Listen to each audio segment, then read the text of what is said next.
Oi pessoal, tudo bem? Eu sou o Liber, esse é o Kitnet HQ e hoje eu quero falar com vocês do John Constantine Hellblazer, do novo celular, o Universo de Sandman, que é uma releitura da Vertigo dos anos 90, né? E eu li e curti, sinceramente eu gostei. Assim, eu sou um fanboy do John Constantine. Tipo, quando começaram a sair as histórias dele aqui no Brasil, lá na revistinha do Monstro do Pântano, eu já estava acompanhando, isso foi lá por 1990, assim, e eu fiquei, na verdade, bem fissurado com as histórias dele. A primeira que eu li era uma que se chamava Fome, que na verdade é a história piloto da série de quadrinhos dele, né? Em que um demônio tentava não, né? Promovia um ataque na cidade de Nova York, e, tipo, matava as pessoas por inanição. É uma coisa assim, pô, eu achei a história um ritmo muito bom, o terror muito legal, putz, me marcou bastante. E depois disso, peguei as histórias também do Garth Ennis, né, o começo, que saiu na revista Vertigo, que a Abril lançou lá em 95. E eu sempre curti esse personagem, assim, tipo, embora eu não tenha conseguido acompanhar as histórias dele ao longo dos anos, assim, para mim, aquele período que eu li Constantine no começo dos anos 90 me marcou bastante, assim, eu sempre achei ele um personagem legal. E quando saiu essa série aqui, fui ver qual que era. No começo, a primeira história, eu tive aquela sensação desagradável de que eu perdi alguma coisa, de que eu não estava entendendo nada, mas daí a ficha caiu. Acontece que também nos anos 90, teve uma minissérie chamada Livros da Magia, que o Neil Gaiman escreveu. A ideia era contar a história de um garoto, Tim Hunter, que tinha 13 anos e que se descobria com potencial para se tornar o maior mago de todos os tempos, né? Então, 4 magos, entre eles o John Constantine, procuravam o Tim e se juntavam para dar um curso para ele de magia. E a desculpa dessa série era apresentar para os leitores o universo mágico da DC, né? Então, eles percorrem todas as cenas, todos os campos possíveis, apresentam todos os personagens que têm a ver com magia da editora, desde os mais clássicos, tipo Zatara, até, no caso, a novidade da época, que era o Sandman, que o próprio Gaiman tinha criado, né? E num determinado momento dessa história, o Timothy Hunter visita um futuro em que está acontecendo uma guerra mágica, que é promovida por uma versão adulta dele. E no meio dessa briga toda, dessa guerra, ele encontra um Constantine às portas da morte, assim, largado no meio da rua, que olha pro Timothy, reconhece ele e fala: ah, eu devia ter matado você quando eu tive chance, garoto, e tal, assim. Daí, pô, no meio da história, Livros da Magia, se lendo isso, deu um impacto, assim, eu fiquei, pô, que foda. E daí, anos depois, né, porque fica aquela história do, ah, aquilo era um futuro possível, era uma ideia.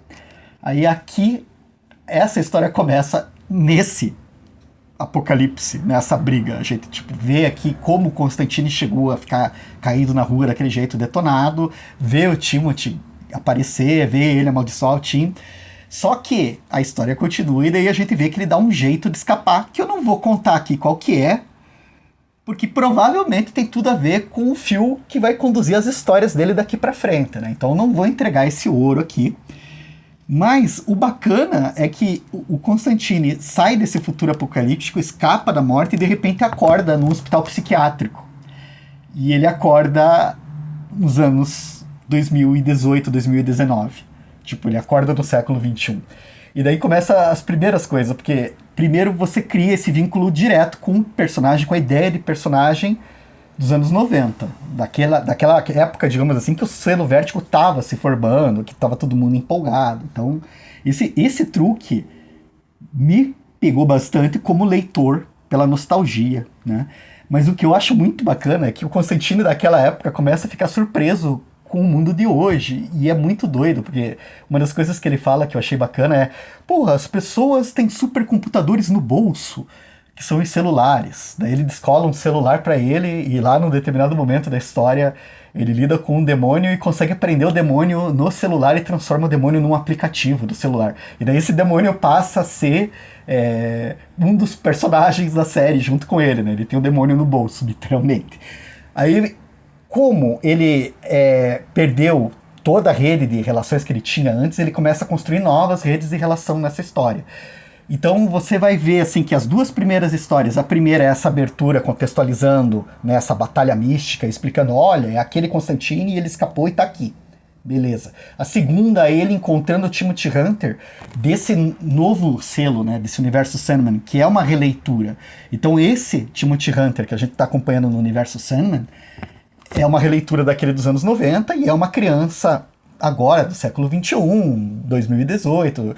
Então assim, quando o Constantine encontra ele, ele percebe que ele não está exatamente onde ele achava que estava.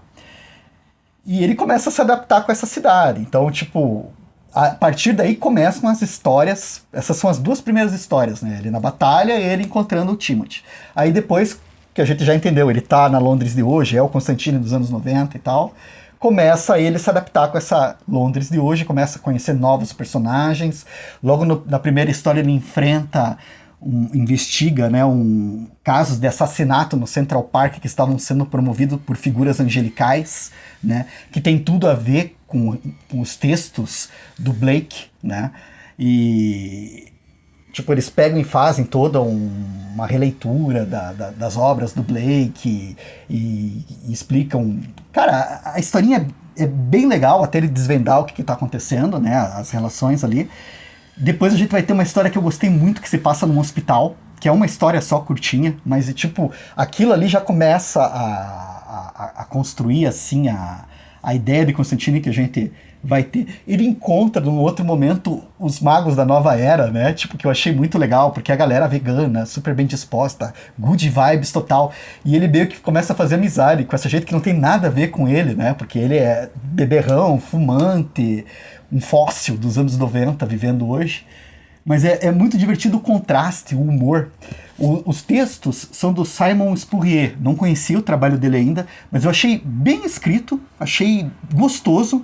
Esse começo ele ainda tá acertando as pontas e tal, mas tá muito maneiro. As artes, a gente vai ter artes que variam bastante, né? Então, o Aaron Campbell, ele desenha as principais, né, a maior quantidade de histórias aqui, e eu gostei muito do desenho dele, assim. Uma arte mais suja, assim, eu curti pra caramba, só que tem um intervalo que é feito, deixa eu ver o nome do desenhista, por Matias Bergara, e esse eu curti bastante também, porque é um desenho muito simples, são umas linhas e o que mais conta a história são as cores, né? As cores é que definem as formas e tal, e tipo, eu achei muito lindo, achei muito legal. E é nessa série que ele vai encontrar essa geração nova de magos, assim, tem muitas piadas, tem muita coisa do Constantine se dando mal, assim, tem uns humores, um humor bem... Eu curti bastante. No todo, assim, o desenho tá muito bacana, as histórias estão legais, e segundo o Érico Assis, que cuida da tradução, aliás, a tradução do Érico aqui tem um personagem que aparece logo no começo, que é um bandido de rua, né, um líder de gangue, só que o jeito que ele fala é super trabalhado. Então, assim, acho que o Érico teve um cuidado e deve ter tido um trabalho para traduzir essa voz de um jeito convincente, e dá para perceber, assim, tipo, as gírias, o modo de falar, ficou muito bom. E o Érico, que é o tradutor, outro dia ele soltou lá um tweet falando que tá para sair o segundo volume, que foi indicado, ou ganhou o Eisner, eu tô por fora ali, mas diz que é no segundo volume que a coisa realmente fica boa. Se eu já achei ele bom aqui no primeiro, eu tô bem ansioso para ver esse segundo. Enfim, gostei pra caramba, arte, roteiro, o meu lado saudosista fanboy ficou super feliz, né? E tô louco pra ver o próximo que tá pra sair por aí. Essa foi a nossa resenha dessa semana, espero que vocês estejam curtindo. Nós estamos com um novo projeto aqui no Kitnet, vamos ter mais, a ideia é essa, né, ter mais episódios durante a semana, vamos ver aí como é que isso vai correr durante o ano. E temos também o nosso podcast, que eu vou deixar o endereço aqui embaixo para vocês consultarem. Beleza, pessoal? Vamos se falando aí, tudo de bom para vocês e até a próxima!